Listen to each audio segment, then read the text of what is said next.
It's a brand new year Thank God. with a brand new album, Yeah. which is called Wonderful Crazy Night, which sees you in really good form, very happy.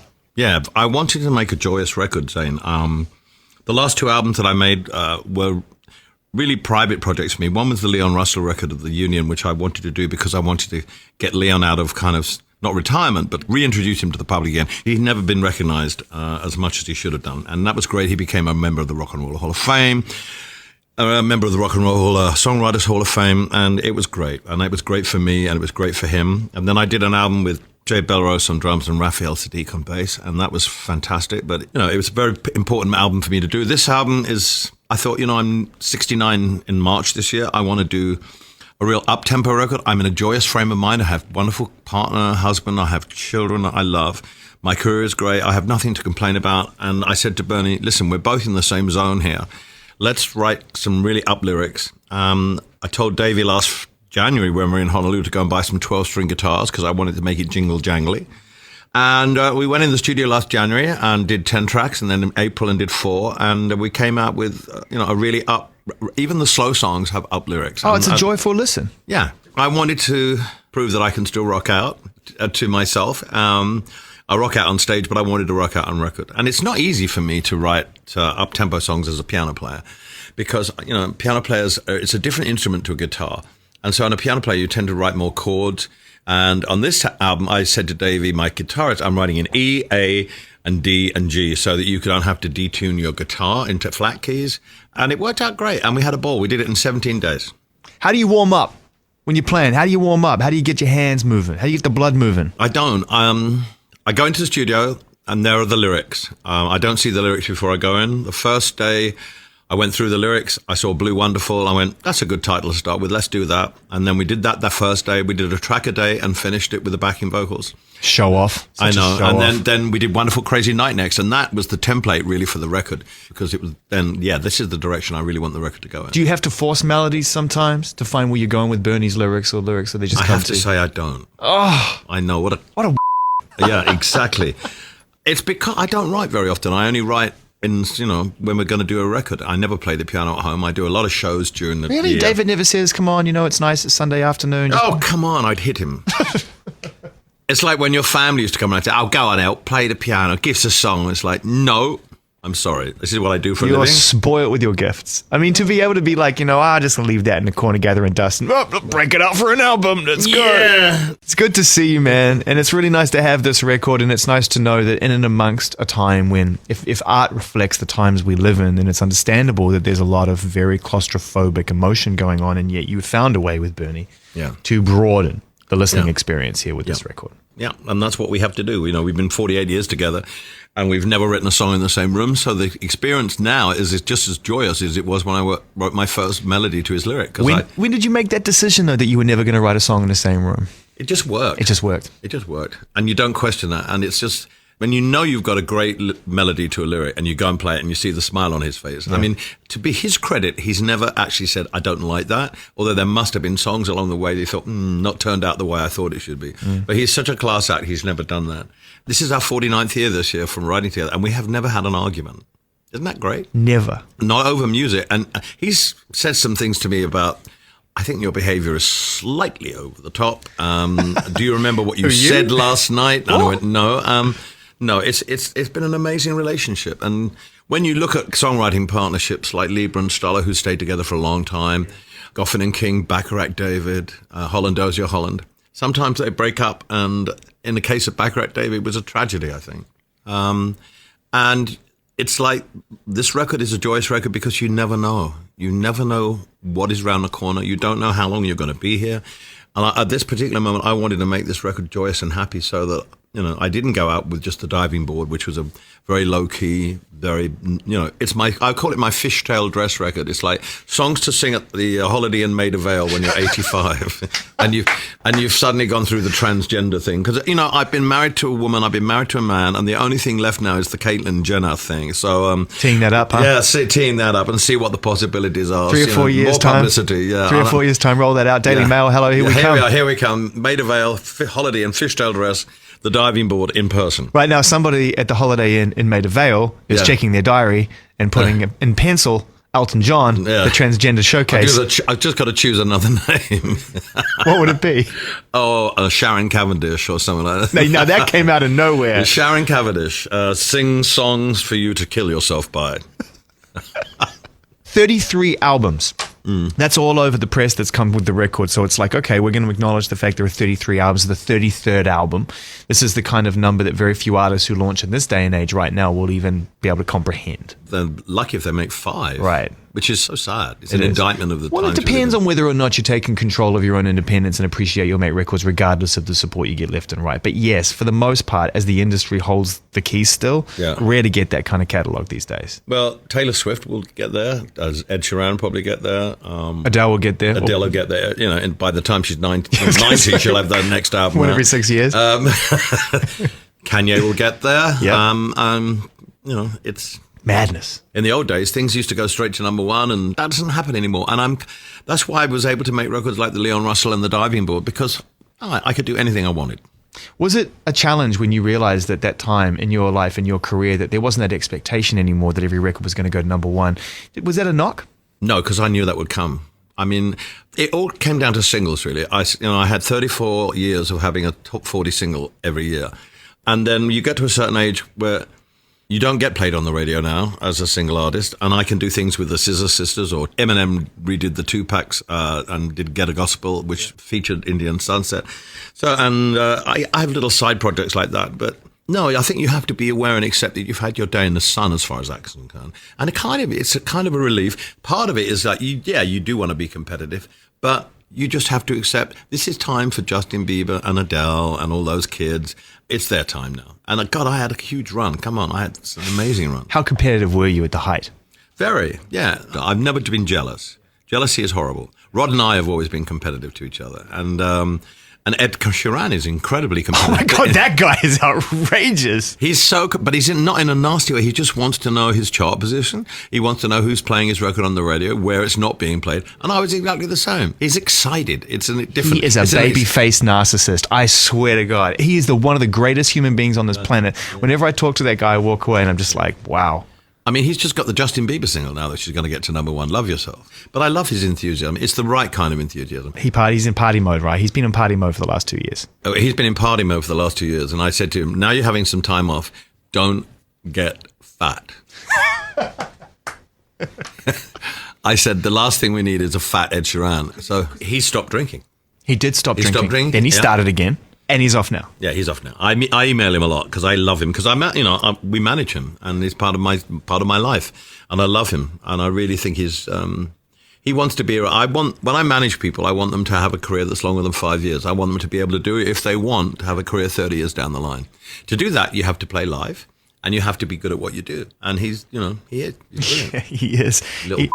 Just literally traveling around the world, 3 of them on the road playing 3 Wembley stadiums. I know. Margin. His bank account. Look at the margin. Unbelievable. I know what the margin was. I bet you do. I do. I told me at Wembley Stadium, said, I just found out how much I earned for 3 nights. Yeah. Net. And I went, oh. You said, I'll take 20% of that. Yeah. Thank you very much. Yes. I immediately fired my band, got an upright piano, and off I went. Yes. So we have a new Elton John album, which is called Wonderful Crazy Night, and it's coming out from the good folks at Island Records, not from the not so good folks at Capitol Records. Now, I say that with my tongue firmly in their cheek, because record labels and artists have had a long history of good days and bad days, and it's the way it goes. The pendulum swings. This one wasn't meant to be on Capitol. Nope. And for someone like yourself who's made a record which I think has a lot of merit, how did that feel when that situation came up? I was hurt, angry, and upset, and only because the head of Capitol never called me. We called him, and he told David. He didn't tell me that he wasn't putting it out. Then I found Island, and, I've calmed down. I know the business. People have to make decisions based on budgets, stuff and like that. The only thing I'd say to Steve was, you should have called me and told me, and I would have been upset, but am I upset with Steve anymore? No. We move on. I'm at Island, and they are great and fantastic. I wish Capitol Records all the best. They're brilliant. Steve is actually, in my experiences with that label is that they're killing it right now. And the only reason I raise it is because I think for a lot of people who look at someone like yourself, the career that you continue to have, that the sold out tours, everything that goes your way, you seem untouchable. And I think it was very honest of you to go on the record and say, you know what?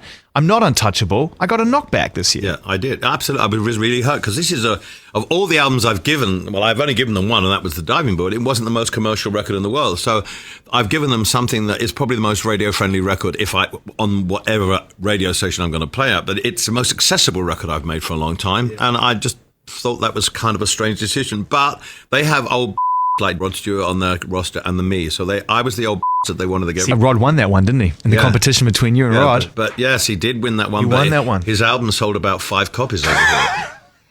It sold very well in England, but another country, I mean, yeah, there you go. There you go. Yeah. Rod Stewart and yourself, not dissimilar in a sense. He just did this thing with A$AP Rocky, and obviously you are very, very. But I mean, it's not even compared the two. You are very contemporary, artist driven. Exactly. But the A$AP Rocky thing was such a great record, wasn't it? I played it on my show, and I love Rod. And his record in England, and let's be truthful, has done so much better than mine will, because he's sold over 300,000 already, which is astonishing. You know the numbers. Yeah. You still this is amazing. You're like I get 60 midweeks every morning. Now, I have a management company. I have to know what's going on. I was like that when I was 15, 16. I'm still like it. Have you heard the Christine and the Queens record? Oh, my God, man. It's a Beats One staple. It's literally I've played that 3 times on my show. I hope that this year they put it out and promote it, because that deserves to be a big record this year. What else? Who else do you absolutely love right now? I love the Jared James record. I met him in Australia. That's coming out on Interscope this year, and he's going to be coming over to promote it. And then there's a Sarah Blasco record, which I don't know if it's going to be released here, which is sensational. I heard that in Australia. Have you heard any new Killers?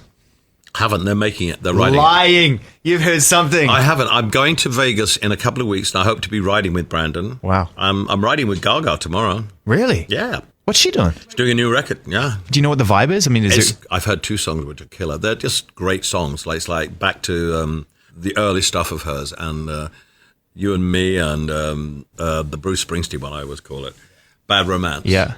Because Bruce Springsteen said, God, that's such a great song. That's what he said, right? It is a great. You could hear Bruce singing that song, right? Absolutely. Yeah. Bad Romance. Yeah. I want to talk just for a second. Let's talk about someone like Gaga, who you look at her career and you realize that, she conquered these huge, huge heights, and she had huge success very, very quickly.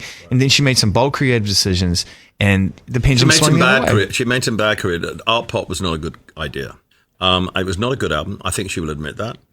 And then she kind of, in the midst of that, then she did last year, which is 2015, she did 3 things which were kind of amazing. She did the whole tour and the album with Tony Bennett, which did amazingly well. She sang the Julie Andrews tribute on the Oscars, which everybody loved.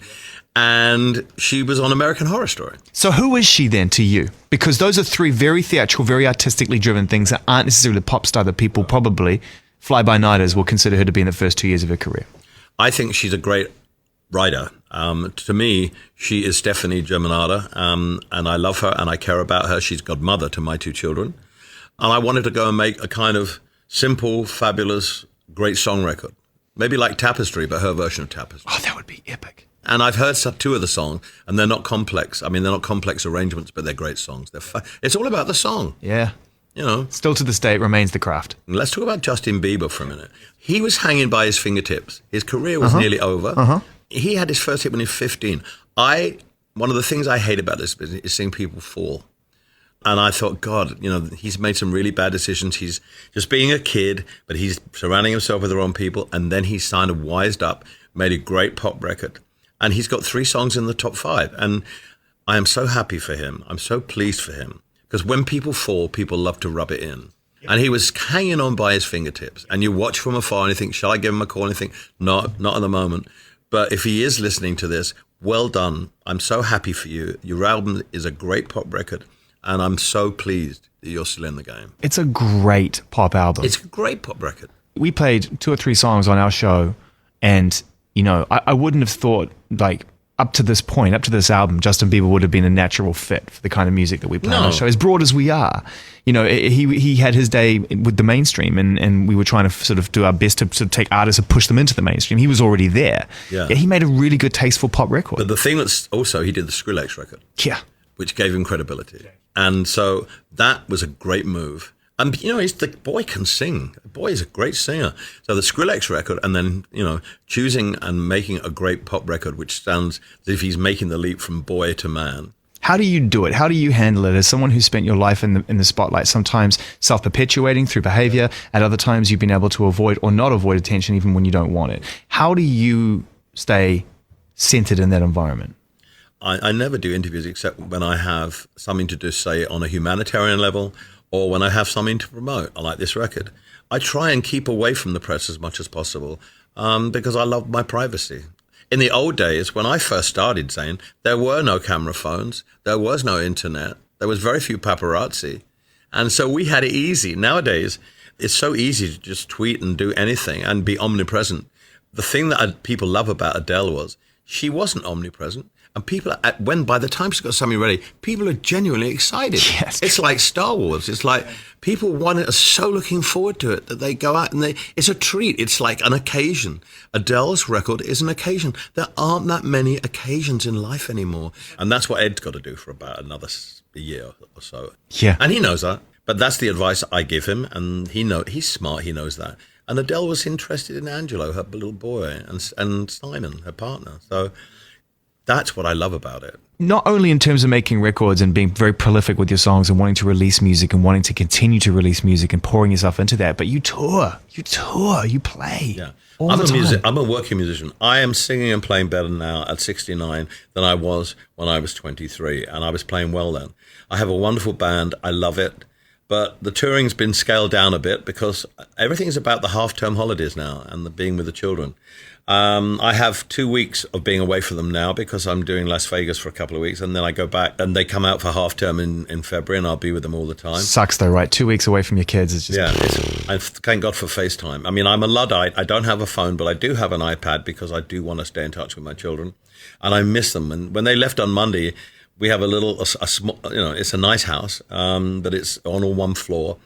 And the great thing about it is that their bedroom's back onto our bedroom. And in the morning you hear those footsteps running through the house and the laughter and the voices. I miss that. I miss that more than anything. How old are they now? Zachary was 5 on Christmas Day. Elijah will be 3 in a week. Is there comprehension of what you do? They know what I do. They sing Rocket Man. They sing Benny and the Jets. Oh my God, honest, that must be the best thing ever. Yeah. And they come on stage with me when there's no one there. But they're more interested in shining their torches and playing with the lights and the drums. They know that Daddy plays the piano and sings, but they like listening to things like Uptown Funk. Hotline Bling is currently their favorite. And then Zachary has a penchant for craft work. He loves, I'm the operator with my pocket calculator. And he loves it. And I don't know how the hell, because I play that on my program, but he's never heard my program. So where did he hear that? Yeah, there you go. Yeah. He play that one again, Papa. Play that one. I like it. See? Sesame Street has evolved since we were young, you know what I mean? They know it's getting what deep I do. into krautrock now. They know what I do, but they're much more interested in their Lego. And I'm so happy with that. You must be kind of looking forward to privately, not publicly, but privately, to that moment when they can comprehend it and you can share it on another level with them. Yeah, of course. The fact that they don't really have any comprehension of the magnitude of my life or my career fills me with joy because I don't want them to. But when it comes to a point where they're old enough to know, and I'm too old enough to tell them. Oh, that's perfect. I'm too senile to tell them. That's the perfect crossroads. You did it. You've got nothing to protect anymore. They can tell me about it because I won't be in a mental state to know. They'll be telling me, do you remember when you do this? I'm like, oh, no, would you tell me about it? Dad, I want to come and see your show. I want VIP tickets. Well, I'm only doing 2 shows this year. Too late now, mate. I'm currently on at the Maida Vale Holiday Inn. Come see me. That's too good. It's wonderful though, isn't it, being a parent? I was talking to someone about it yesterday. I was doing an interview with someone from Rolling Stone who's had an IVF child, and they came to the party quite late too. I've never expected it to be as magnificent and rewarding as it is. There's no word to describe the happiness that it brings me. There's not been 1 second where I've gotten fed up with it. Except when they're ill and you get worried and they have to go to the hospital or whatever, then it's a nightmare. But no, it's the most wonderful thing. Thank God I was willing to listen and change and decide that I will have a kid. And it's funny how things like that happen. We tried to adopt a little boy in the Ukraine from an orphanage. And at the end of the day, a year and a half passed by, and it was just impossible for us to. And we decided 6 years ago that we get him out of the orphanage with his half brother and put him with his grandmother, and we kind of look after him. And we got a photograph this year of him at Christmas. David sat down and said, well, what do you want to do? And I said, well, I've always said no. But this little boy was trying to give me a message from God or from wherever it was. And I've always tried to listen to those messages when they've come my way.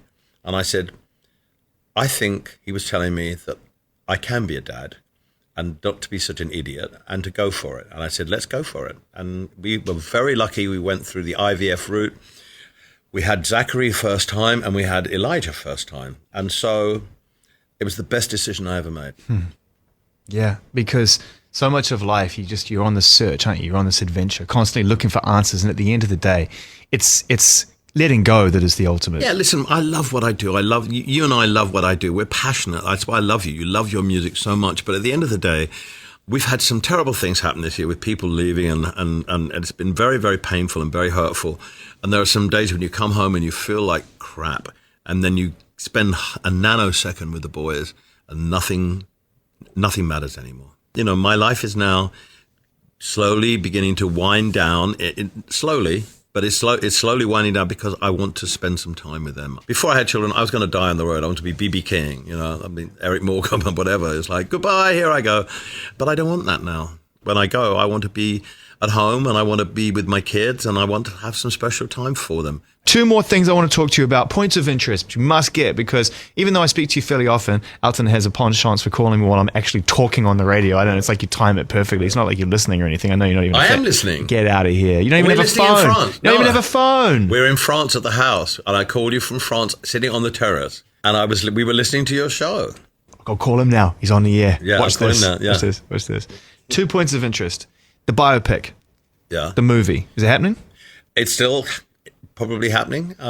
It went into hiatus because musical films started to do badly. James Brown, Jersey Boys, and you know what the film industry is like. They're like lemmings. If a topic is not doing well, they all rush and go, no. Straight out of Compton now, though. You can get on the back and you can get it back on now. In fact, it's a great film, too. It was, yeah.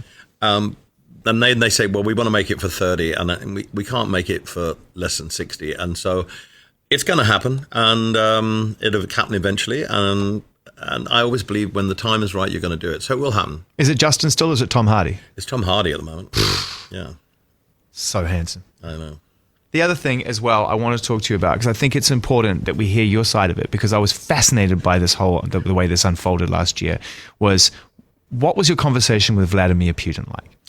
Well, I had one conversation with a faux Vladimir Putin. I was in the studio with Clean Bandit in London doing a song with them, writing a song, with Jimmy Napes as well. And this phone call, because the office phoned me and said, you're not going to believe this, but Vladimir Putin's going to call you. And I went, ah.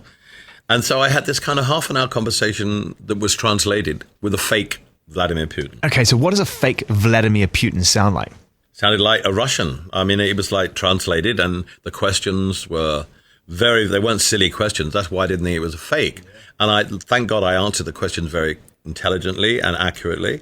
Anyway, so the next day, the Kremlin, we had a phone call from the Kremlin via the Soviet ambassador in London saying they were mortified and that Vladimir would like to talk to me and apologize personally. Wow. And so 2 days later, I was at home in England and in the kitchen, as you are, and then Vladimir Putin comes on the phone, speaks in English, and very apologetic, very nice, said, I'm so sorry this has happened to you. I would love to sit down and talk to you. Let us fix a date up in the diary. And that's what's going to happen this year. We're early into the year. When we get 2 dates that are free, I will fly to Moscow and I will sit down with him. Now, am I going to make any difference? I don't know. But at this stage of my life, I have to try. If you don't try, you don't get anywhere. And dialogue is the most important thing. If you have no dialogue, what's wrong with this country at the moment? There's no dialogue between Republicans and Democrats, and it's really upsetting. It's just, it's just dogma and hatred. And I don't want that to happen. If I can go over there and change things, or in maybe 5 years, then at least I've done something that I can say, well, I did try. I can, and I'm confident that I can talk to him face to face and try and put my view across. I'm not going to go in there and say, Vladimir, you must do this, you must do that, because he'll just tell me to bugger off. But I know the way to approach it. And I know that, for example, I think it was in October, November, I went to Ukraine. And there was a business conference there, a world business conference about LGBT people. And they asked me to make a speech. I made a speech and I said, listen, if you put your arms around your LGBT people who work for you, you're going to have a happy workplace and a more productive business. It's common sense. If you ostracize them, you're going to have an unhappy workplace. So I made that speech, and then I went from there to meet President Poroshenko of the Ukraine. And I said to him, listen, you want to join the European Union, but you're not going to get there because your laws in Ukraine are so draconian when it comes to LGBT people, the EU won't let you in. I said, you have to change. I said, I know it's not easy because you've inherited all this crap. I said, but you must change. And then about 3 weeks before Christmas, the Ukrainian government passed a law which completely protected all LGBT employers in Ukraine. I don't know if I made a difference or they were going to do it anyway, but you put your foot in the water and you try. And that's what I'm going to do. I have no ego things that I'm going to change the world and everything, but I have to try because there are a lot of people who are LGBT and not LGBT who are suffering throughout the world because they have HIV, they're gay, and they're afraid to say it. And I'm so lucky to be a resident of Great Britain where I can get married and I can be with my husband, and these people haven't. And so, if I can help in any way fix anything by just putting my foot in the water, I am going to do it. And it's a time of my life where I have to. What are we going to do, man, in 40 years' time when you finally off and leave this earth? What are we going 40? What are we going to do? I should only be 107 by then. 109. You never know what they're going to come up with. You might be doing this radio show in 2060. God help us all. I know. God help us all. Yeah. I'll be down at the Maid of Our Holiday Inn with you. Yes, you will, darling. I'll be collecting change. What kind of shaking? You know what we'll do? You'll be a ventriloquist and you'll have your hand up my arse.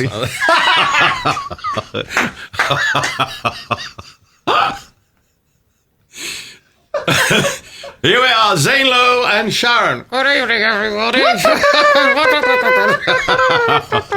I'll be the sooty. I'll be your sooty. And I'll be your sweet. Is that what you're saying? Yeah, exactly.